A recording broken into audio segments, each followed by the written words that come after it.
Welcome back to Community Design Review, where we rip apart some of the best designs from the custommagic subreddit. I'm Andrew, and let's get to the diss track. Our first meme card for this week is actually 5 cards. This is the why cycle, as in, why have you done this? Each card in this cycle is a thinly veiled color shift of a well-known card from another color that attempts to use the new color's piece of pie to justify the shift. Some of these are actually not problematic. Black Lightning Bolt, for example, features 3 very black abilities that emulate the effect of the red version of the card. The only problem with it is how cheap it is, but then that's the problem with original Lightning Bolt as well. Red Wrath of God is a bend, because this simply destroys all creatures. Red can destroy all creatures, but only if none of those creatures have an arbitrarily high toughness. This circumvents that, which is only minorly problematic. White Counterspell feels weird, because that wording is really just a long way of saying counter target spell. As I've said, I think white should get counterspells, but this is just a weird way to put it. Green Doomblade almost gets there on using green abilities to justify the color shift, but I'm not sure I've ever seen a green card that makes a creature deal damage to itself. This is also obviously an egregious color pie break. Blue Naturalize is a masterpiece because it illustrates perfectly how combining 2 mechanics from one color can result in something very much out of that color's ability to do. Blue can bounce every type of permanent, even to the top of the library, and blue can mill whoever it wants, however much it wants. But doing those together on the same card is just... Why are you guys upvoting this? I don't know anymore. Every week, it's just the... Our second meme card this week is Crab.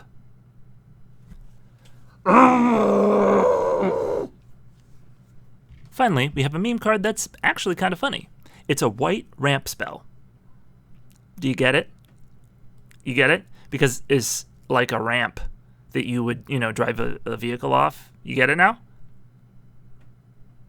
Get it? Now that we've finished with that hellscape, let's move on to something that is hopefully better. Our number 5 design this week is Festival of the Goat. Oh boy, I'm excited already. It's an enchantment for hybrid red-white. At the beginning of your upkeep, create a 0/1 white goat token, that should say creature token, then flip a coin. If you lose the flip, sacrifice a creature, and sacrifice 13 goats, that should be capitalized. Create a 13/13 white and red goat elder creature token with haste, vigilance, double strike, lifelink, and indestructible. Sacrifice it at the beginning of the next end step, no hyphen needed. Okay, let me just say that creating 13 goat tokens is gonna take a really long time. On average, it will take you 26 turns if you have no other creatures to sacrifice. If you do have other creatures to sacrifice, why aren't you using those to win the game?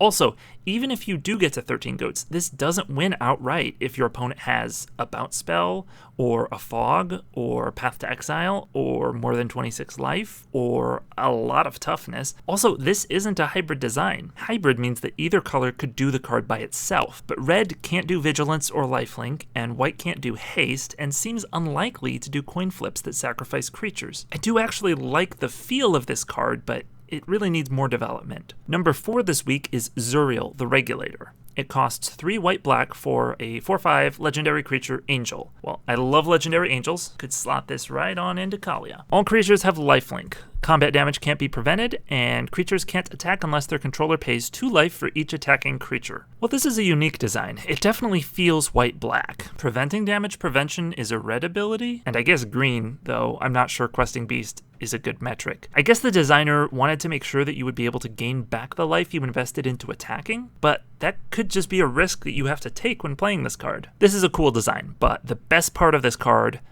is the art. Peter Moorbacher's Angelarium series is incredible. On Ravnica, the people are repressed by 2 separate yet equally underwhelming guilds: the Azorius Senate that writes the laws, and the Boros Legion that enforces them. These are their card designs. Orderkeeper Hussar is a 2/2 creature, human knight for white-blue.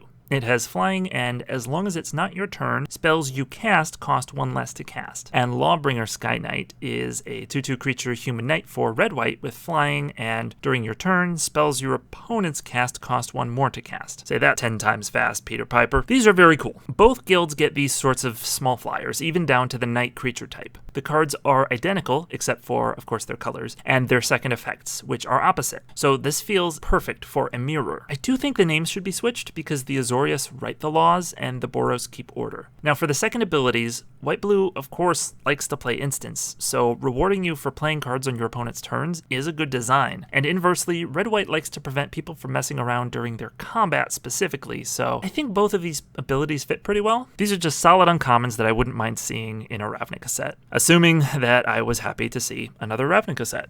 Coming in at number 2 this week is Chains of Command. It costs 2 red for an enchantment aura that says, you control enchanted creature has haste.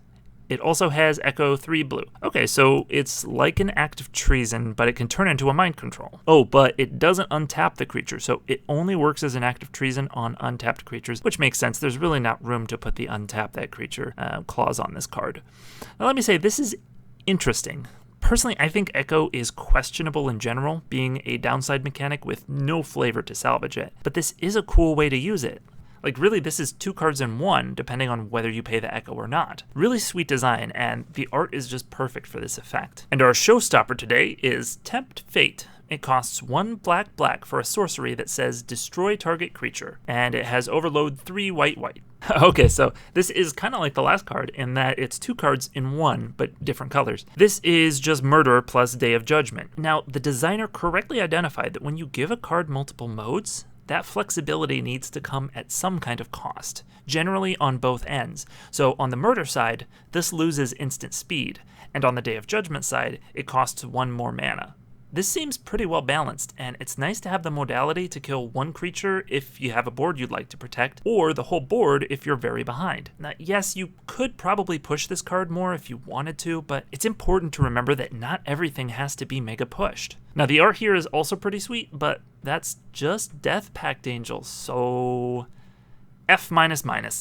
That's all for today. Thank you so much for watching. If you like this video, be sure to like, subscribe, and submit your own designs to the Custom Magic subreddit. We'll be back next Tuesday with more card reviews.